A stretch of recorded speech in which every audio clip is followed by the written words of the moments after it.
Assalamualaikum warahmatullahi wabarakatuh. Salam hormat saya untuk Bapak Safto Adi Wibowo, SEMM, selaku dosen pengampu mata kuliah manajemen statistik, yang telah memberikan kesempatan kepada saya untuk mempresentasikan mata kuliah terkait manajemen strategik. Adapun tujuan dari prestasi ini antara lain yaitu agar semua mahasiswa Universitas Dian Nusantara lebih memahami materi kuliah yang Bapak berikan terkait dengan manajemen strategik. Kedua, untuk mengetahui seberapa jauh kami memahami materi tentang manajemen strategik. Dan poin ketiga, sebagai tolak ukur atau parameter untuk menentukan nilai tugas kami di mata kuliah manajemen strategi. Baik, untuk mempersingkat waktu, kita lanjut ke slide yang pertama.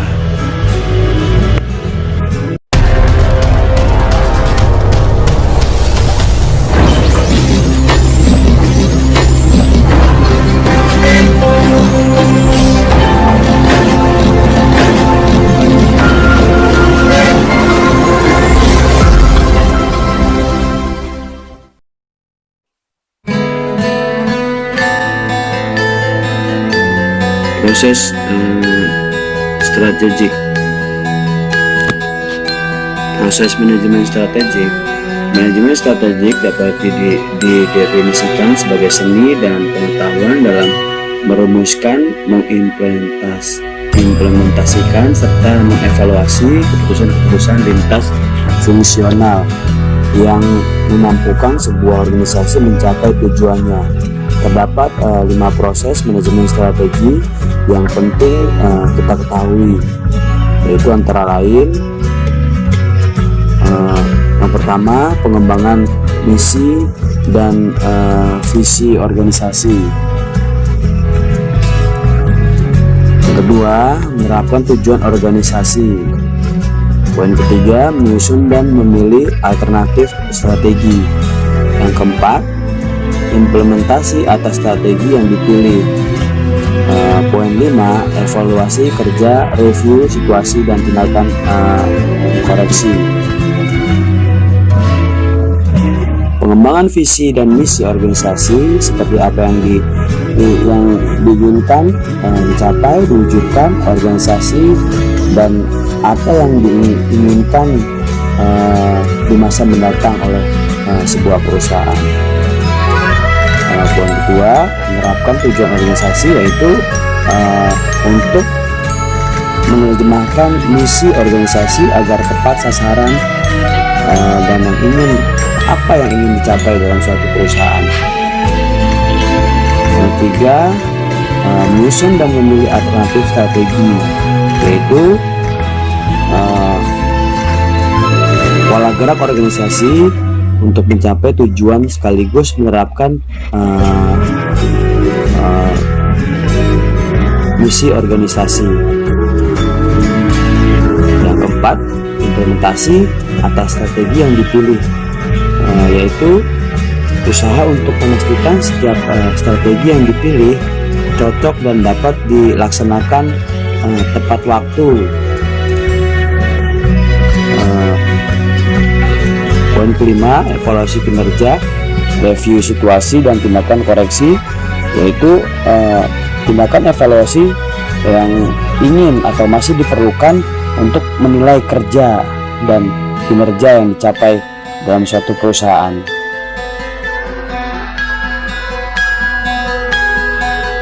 Analisis SWOT. Pengertian analisis SWOT.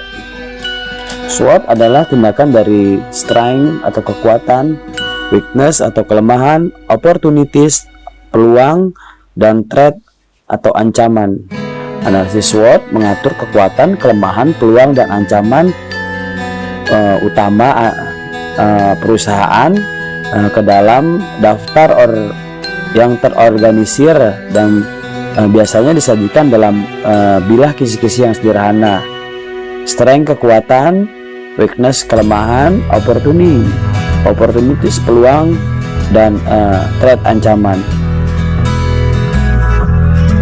Strength kekuatan dan weakness kelemahan ini adalah berasal dari internal perusahaan, hal-hal yang dapat dikontrol dan dapat berubah. Contohnya termasuk siapa yang ada dalam tim Anda, paten dan properti intelektual Anda, dan lokasi Anda. Opportunity dan threats itu adalah hal internal yang mengaruhi bisnis atau hal-hal yang terjadi di luar perusahaan Anda. Pada pasar yang lebih besar, Anda dapat memanfaatkan peluang dan melindungi diri dari ancaman, tapi tidak dapat mengubahnya. Strategi tingkat bisnis. Strategi tingkat bisnis dengan kata sederhana adalah tata letak atau rencana atau peta jalan yang membantu bisnis memberikan nilai kepada pelanggan dan mendapatkan keuntungan kompetitif dengan memanfaatkan kompetensi. Intinya sebaik mungkin mencapai tujuan bisnis. Itu. Strategi tingkat bisnis merupakan bisnis mungkin berbeda jenisnya, tetapi harus selalu mempertimbangkan 3 elemen integral berikut ini. Yang satu, kepuasan atau kebahagiaan pelanggan, memberikan nilai kepada pelanggan seperti diskon atau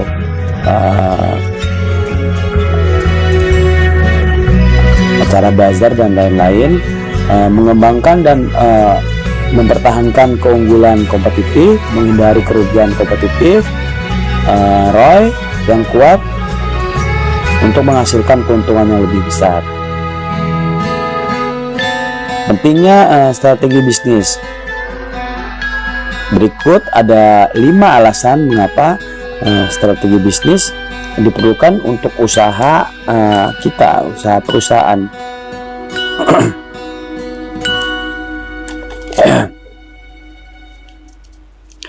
Yang pertama yaitu perencanaan. Yang kedua kekuatan atau kelemahan yang tadi itu. Yang ketiga efektivitas. Yang keempat keunggulan atau kompetitif. Yang kelima yaitu kontrol.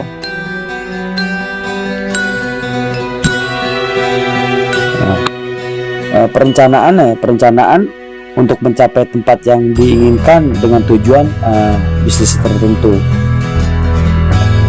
Kekuatan atau kelemahan untuk membantu kita dalam memanfaatkan apa yang menjadi kekuatan dan kelemahan kita untuk introspeksi atau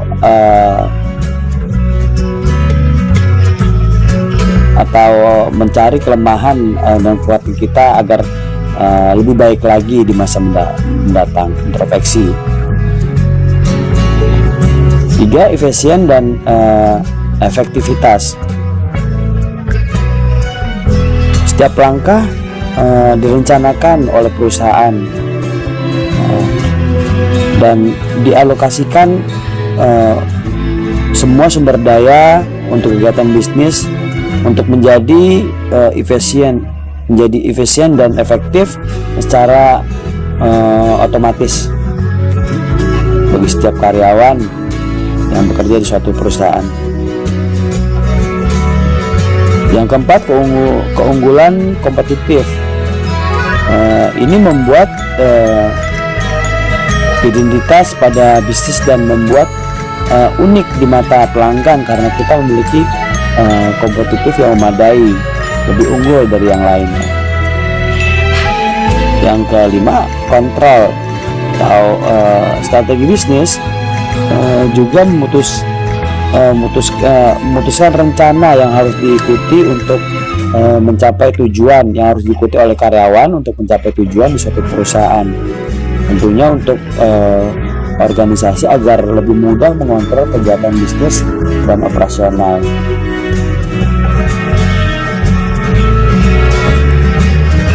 Strategi korporasi.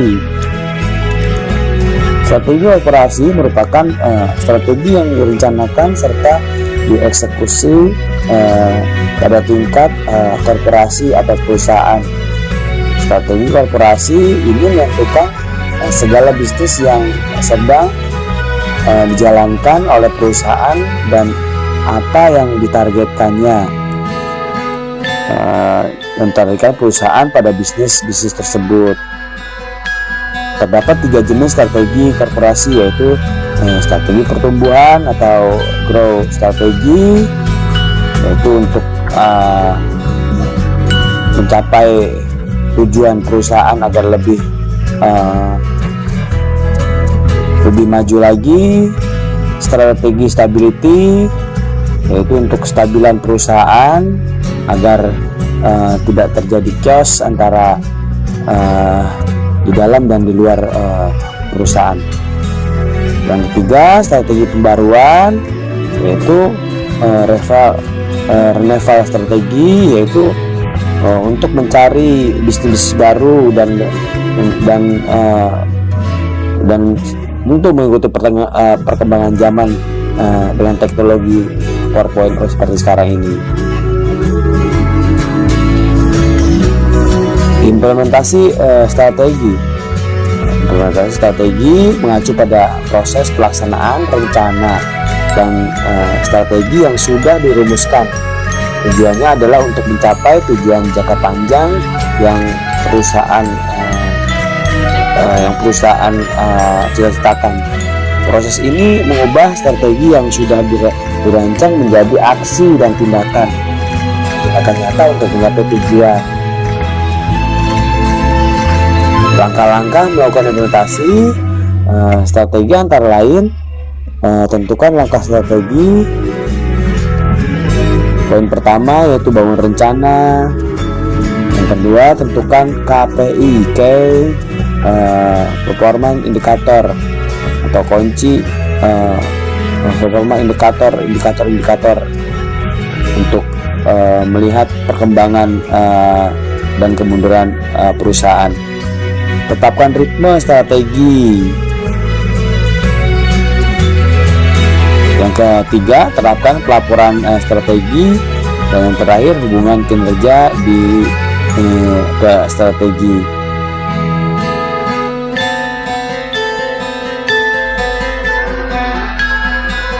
Dan prestasi saya, sekali lagi saya mengucapkan terima kasih yang sebesar-besarnya kepada Bapak Safto Adiwibowo, SMM, Bila Taufiq Walhidayah. Assalamualaikum warahmatullahi wabarakatuh.